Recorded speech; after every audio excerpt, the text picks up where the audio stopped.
और देखिएगा एक नया बिहार, एक युवा बिहार, एक विकसित बिहार की जो परिकल्पना हमारे पार्टी के राष्ट्रीय अध्यक्ष और हमारी नेता देखते हैं, जो प्रधानमंत्री जी की सोच भी है कि हम बिहार को उन्नत कैसे बनाएं, देश को उन्नत कैसे बनाएं। 2047 में जो विश्व गुरु की बात हो रही है पूरे देश को विकसित देश बनाने की, तो हम लोग उसके। नमस्कार दोस्तों, मेरा नाम है गौरव और आप देखना शुरू कर दिए हैं आवाज़ न्यूज और NSNV इंडिया। तो आज बिहार के दौरे पर हम हैं और पहुंच चुके हैं लोक जनशक्ति पार्टी के कार्यालय में, और हमारे साथ है राजेश भट्ट साहब, जो कि एक प्रवक्ता की भूमिका में हैं इस पार्टी के। बिहार में चुनावी माहौल है और चुनावी सरगर्मियां बढ़ चुकी है। अलग अलग पार्टी अलग अलग वादे कर रहे हैं। आज हम सर से बहुत सारे मुद्दों पे चर्चा करेंगे, सर से बात करेंगे। उसके पहले सर आपका धन्यवाद। बहुत बहुत धन्यवाद, आपका भी स्वागत है। सर, हम चाहते हैं कि आप अपने पार्टी की तरफ से अपना थोड़ा परिचय दें और पार्टी की वर्तमान स्थिति के बारे में बताएं। पार्टी का मैं एक ईमानदार सिपाही हूँ।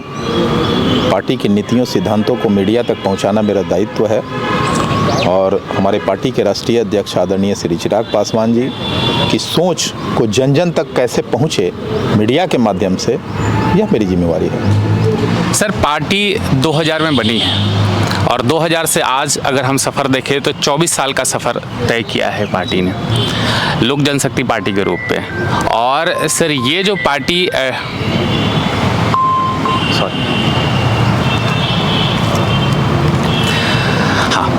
सर, तो पार्टी को बने हुए लगभग 24 साल हो गए हैं।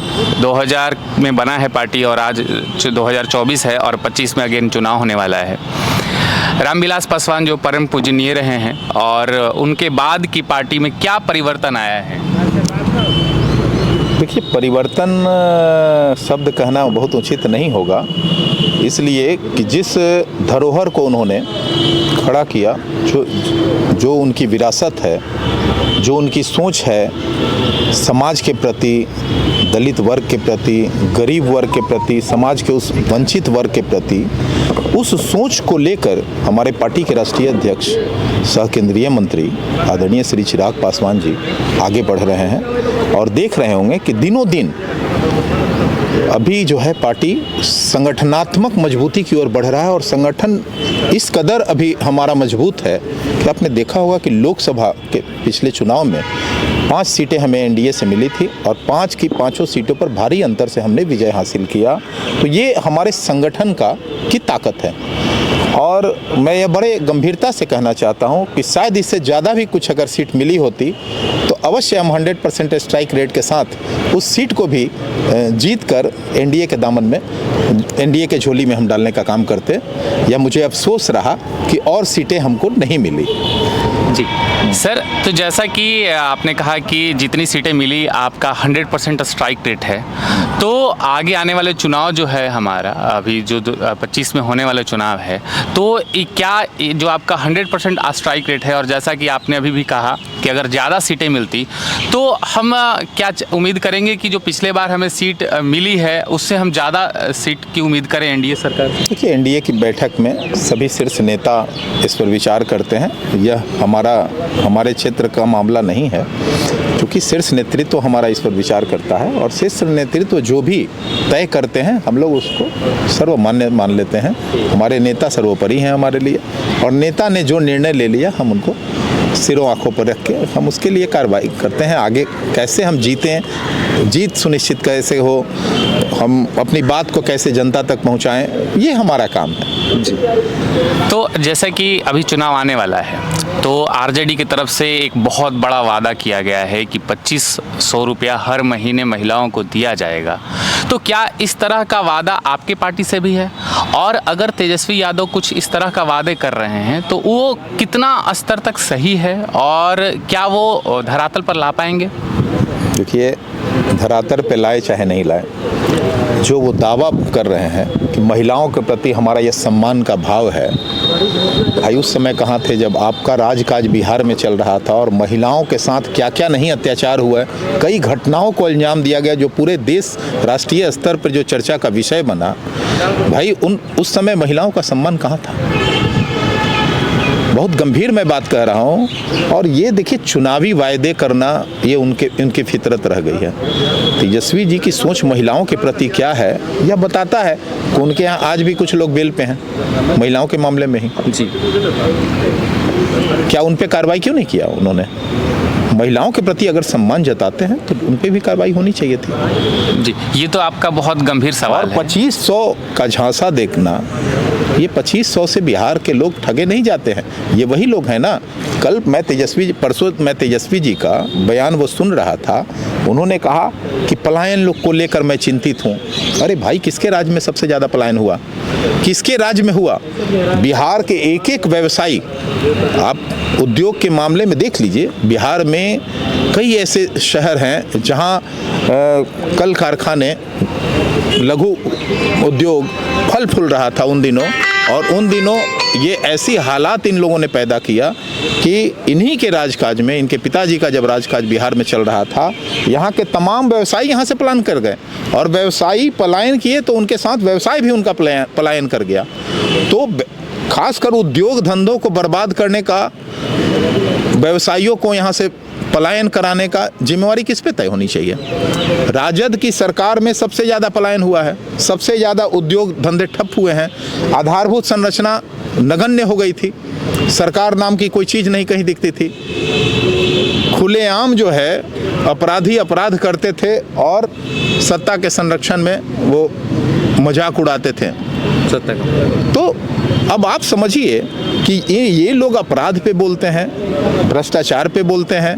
भ्रष्टाचार में आप देख लीजिए पूरा घर बेल पर है। तो ये सब कहने की बात नहीं है। कहने की बात है कि आज आपको 2500 रुपये देने की क्यों जरूरत पड़ रही है? जी, महिलाओं के प्रति पहले सम्मान भाव अपना स्थापित कीजिए।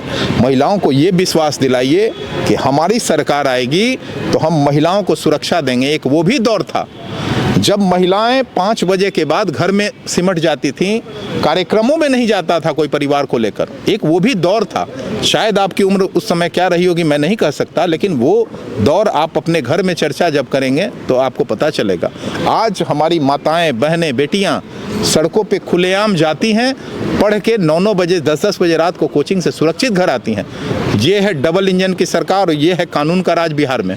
पहले इसको तो स्थापित करने का प्रयास कीजिए। आप पैसे का भुलावा देकर किसी से वोट नहीं खरीद सकते हैं। जी बिल्कुल। बिहार है, ये बिहार के लोग राजनीतिक तौर पर काफ़ी प्रौढ़ हैं और इन बातों को भली भांति समझ रहे हैं कि आप क्या करना चाहते हैं। जी, आप जब नीतीश कुमार जी, माननीय नीतीश कुमार जी महिलाओं के लिए आरक्षण से लेकर सभी सुविधाओं का ख्याल रखा, उन्हें नौकरी में आरक्षण दिया, जिसका प्रतिफल है कि आज पुलिस व्यवस्था में देखिए महिलाओं की उपस्थिति क्या है। आज हम कहते हैं जीविका दीदियों की स्थिति क्या है। ये किसकी देन है? माननीय नीतीश कुमार की देन है। और अभी एनडीए की सरकार के वो मुखिया हैं, उनके नेतृत्व में पूरा बिहार आगे बढ़ रहा है। 2025 में जो हम लोगों ने 225 का जो लक्ष्य रखा, बौखलाहट में तेजस्वी जी जो है लगातार लोक लुभावन वायदे करना शुरू कर दिए हैं। इसका मैं नहीं समझता कि 2025 में कोई फलाफल निकलेगा। जैसा कि हम इस पार्टी का देखें कि जो आरजेडी का एक नारा था एमवाई समीकरण को लेकर के, मैं कल अपने जो लोजपा के अपने अध्यक्ष हैं, मैं उनका स्टेटमेंट देख रहा था कि एमवाई समीकरण को इन्होंने अलग नाम दिया, महिला युवा समीकरण करके। तो क्या ये महिलाओं और युवाओं की जो पहले जानी जाती थी कि पिछड़ा और अति पिछड़ा की पार्टी, क्या अब महिला और युवाओं की पार्टी जानी जाएगी? नहीं, देखिए हमारे पार्टी का टैग लाइन है जात ना पात करे सबकी बात। हमारे पार्टी के राष्ट्रीय अध्यक्ष लगातार इस सोच से में विश्वास रखते हैं। और आज जो स्थिति है, आप यही कारण है कि हम लोगों ने जो एमवाई का समीकरण दिया है, देखिए युवा बिहार है, 65% अभी युवा हैं, महिलाएं हैं। तो महिलाओं के प्रति हमारी क्या सोच होनी चाहिए, क्या हमारा विजन होना चाहिए, क्या उनके लिए हमको करना है, युवाओं के लिए क्या करना है, हम लोग उन मुद्दों को लेकर आगे जाते हैं और उनके लिए काम करते हैं। मुद्दा बनाना मेरा मकसद नहीं है। कल भी युवा संवाद हमारा एक बड़ा कार्यक्रम सीतामढ़ी में हुआ, जहां पार्टी के राष्ट्रीय अध्यक्ष ने लाखों की संख्या में आए हुए तमाम युवाओं को संबोधित किया और उनको एक नया बिहार का जो है संकल्प कराया है। तो हमारी पार्टी जो है बिहार फर्स्ट, बिहारी फर्स्ट के विजन के साथ आगे बढ़ रही है और इसमें कहीं कोई जात पात की बू नहीं आती। यहाँ हम लोग गरीबों का, पिछड़ों का, समाज के अंतिम पायदान के लोगों को कैसे मुख्य धारा में जोड़ा जाए, हम लोग इसकी चिंता करते हैं, जो किसी भी कारण से पीछे रह गए हैं। आज हमारे युवाओं को कैसे रोजगार मिले, कैसे उनको नौकरी मिले, कैसे वो कल कारखाने चलाएं, कैसे वो उद्यमी बने, क्या स्टार्टअप करें, इसकी चिंता हमारे पार्टी के राष्ट्रीय अध्यक्ष करते हैं। और लगातार अभी इन्वेस्टर मीट उन्होंने किया है पटना में बीते हफ्ता। उस इन्वेस्टर इवेंट में कई MOU साइन हुए हैं और कई बड़े निवेश की बात हुई है। तो अब आप समझ लीजिए कि एक तरफ हम लोग काम करने में लगे हुए हैं, एक तरफ जुबानी जंग चल रहा है। तो जैसे कि सर एक हमेशा आवाज़ उठते रहता है कि जब नीतीश कुमार जी विपक्ष में थे तो पटना यूनिवर्सिटी को सेंट्रल यूनिवर्सिटी का दर्जा प्राप्त करने की बातें करते थे, लेकिन अब क्या स्थिति हो गई? अब तो पार्टी में है और NDA की सरकार में है। नहीं, हम लोग देखिए लगातार देखिए, कोई भी चीज़ का पैरा फंड लिया है, उसका जब क्राइटेरिया पूरा हो जाएगा स्वतः हो जाएगा जी। सब चीज़ का एक मानक तैयार है और मानक जैसे ही वो पूरा होता है, फुलफिल होता है, हो जाता है। किसी चीज़ के लिए कोई विरोध थोड़े है। अरे भाई, अब तो समझ लीजिए ना कि केंद्र और राज्य सरकार एक ही गठबंधन की सरकार चल रही है।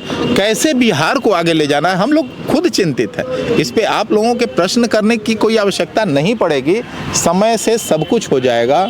और देखिएगा, एक नया बिहार, एक युवा बिहार, एक विकसित बिहार की जो परिकल्पना हमारे पार्टी के राष्ट्रीय अध्यक्ष और हमारी नेता देखते हैं, जो प्रधानमंत्री जी की सोच भी है कि हम बिहार को उन्नत कैसे बनाएं, देश को उन्नत कैसे बनाएं। 2047 में जो विश्व गुरु की बात हो रही है, पूरे देश को विकसित देश बनाने की, तो हम लोग उनसे कदम से कदम मिलाकर हमारे पार्टी के राष्ट्रीय अध्यक्ष बिहार को देख रहे हैं। सर, जैसा कि आपने कहा कि विश्व गुरु बनने की बातें हम आजकल देखते हैं, हम श्री रामचंद्र जी की बातें करते हैं, हम अर्जुन और महाभारत की बातें करते हैं, गीता की बात करते हैं। श्री रामचंद्र जी का मतलब होता है कि सबसे बड़े धनुर्धर। आज हमारे यहाँ ओलंपिक्स में धनुष में एक भी मेडल नहीं है। क्या इस क्षेत्र में भी कुछ काम करने की जरूरत है? इस सभी क्षेत्रों में काम हो रही है। अभी देखिए ना, बिहार में राजगीर में एक स्पोर्ट्स एकेडमी बना है। इससे पहले किसी की सोच क्यों नहीं रही? अभी मोइनुल हक स्टेडियम का MOU साइन हो गया है और राज्य सरकार ने स्पोर्ट्स अथॉरिटी ऑफ इंडिया को उस जमीन को भी ट्रांसफर कर दिया है। तो ये सब अपने आप में बताता है कि सरकार का कदम क्या है जी। 2 साल में आप मोइनुल हक को एक अंतर्राष्ट्रीय स्टेडियम के रूप में जब देखेंगे, जहां 40,000 लोगों के बैठने की कैपेसिटी होगी और एक अंतर्राष्ट्रीय मैच का नज़ारा होगा, तो आप समझ लीजिए कि खेल के क्षेत्र में बिहार की सोच क्या है, बिहार के मुख्यमंत्री जी क्या सोच रहे हैं। भाई, राजगीर में स्पोर्ट्स एकेडमी बनाना, इससे पहले तो किसी की सोच नहीं रही। तो 20 वर्षों में उन्होंने आधारभूत संरचना को मजबूत करते हुए जिस तरह से बिहार को आगे पायदान पे ले जा रहे हैं, ये आने वाला बिहार जो है नजीर बनेगा पूरे देश में और बिहार का प्रथम राज्य बनेगा। हमारे पार्टी के राष्ट्रीय अध्यक्ष लगातार ये बात कहते रहते हैं जी। और ये कहते नहीं रहते हैं, वो प्रूफ करेंगे एक दिन, और तब आप महसूस करेंगे। देखिए, बिहार बहुत आगे बढ़ रहा है, दिन रात बहुत तेज़ी से आगे बढ़ रहा है, इसमें कहीं कोई शक नहीं है। चाहे वो कोई भी मामला हो, रोजगार का मामला हो, कल कारखानों का मामला हो, लगातार यहाँ फैक्ट्रियाँ भी लगाई जा रही हैं, ऐसी कोई बात नहीं है। सरकार बहुत अभी कृत संकल्पित होकर काम कर रही है और NDA की सरकार में यकीन रखिए, बिहार नंबर 1 पायदान पर देश का पहला राज्य होगा जी। तो सर, ये हम उम्मीद करें कि अब आने वाली जो सरकार है हमारी, जो होगा, उसमें हम बिहार को एक विशेष राज्य के दर्जा के रूप में देखना चाहेंगे। देखिए, बिहार को विशेष राज्य के दर्जे की मैं समझता हूँ कि एक समय आएगा कि जरूरत ही नहीं पड़ेगी जी। विशेष राज्य देखा जाएगा, विशेष राज्य के रूप में बिहार विकसित हो जाएगा। आप वैसा क्यों सोचते हैं? विशेष राज्य का दर्जा वो लोग अब मांग रहे हैं जिन्हें इस बात का डर है और लोगों में एक भ्रम फैलाने की स्थिति बना रहे हैं। मैं समझता हूं कि सरकार जिस तरह से काम कर रही है, ये एक विशेष राज्य हो जाएगा और ये पूरे देश में एक नज़ीर पेश करेगा बिहार। पहले भी इसकी पुरातन स्थिति जो रही है, स्वर्णिम काल रहा है बिहार का, और वही स्वर्णिम काल फिर से लौटने वाला है बिहार का। तो क्या हम मान के चलते हैं कि वर्तमान के चंद्रगुप्त आर्यभट्ट जो है हमें चिराग पासवान के रूप में मिलेंगे? देखिए, चिराग पासवान राजनीतिक नेता है, मैं ये नहीं कहूँगा, लेकिन निश्चित तौर पर यहाँ की जो प्रतिभा है, कई आर्यभट्ट फिर से पैदा होंगे, इसमें कहीं कोई संदेह नहीं है। फिर से नालंदा का देखिए विकास संभव हो पाया है। माननीय प्रधानमंत्री जी के हाथों नालंदा का जीर्णोद्धार हुआ, ये हम लोगों के लिए परम सौभाग्य का विषय है। और प्रधानमंत्री और माननीय मुख्यमंत्री जी की दोनों की सोच एक तरह की हो गई है, तो निश्चित तौर पर यह तेजी से बिहार का रफ्तार जो है विकास का हो रहा है। तो हनुमान फिर से संजीवनी लेकर आएंगे और बिहार के उत्थान की बात करेंगे? नहीं, बात करना क्या है, अब तो हम लोग लग गए हैं, काम में लग गए हैं। अब बात करने की स्थिति में हम लोग नहीं है, अब हम लोग काम करने की स्थिति में आ गए हैं। जी, तो अभी हम लोगों ने बहुत बड़े मुद्दे पर चर्चा किया, बिहार के तमाम विषयों पर हमने चर्चा किया है। सर, आपका बहुत बहुत धन्यवाद। बहुत बहुत थैंक यू।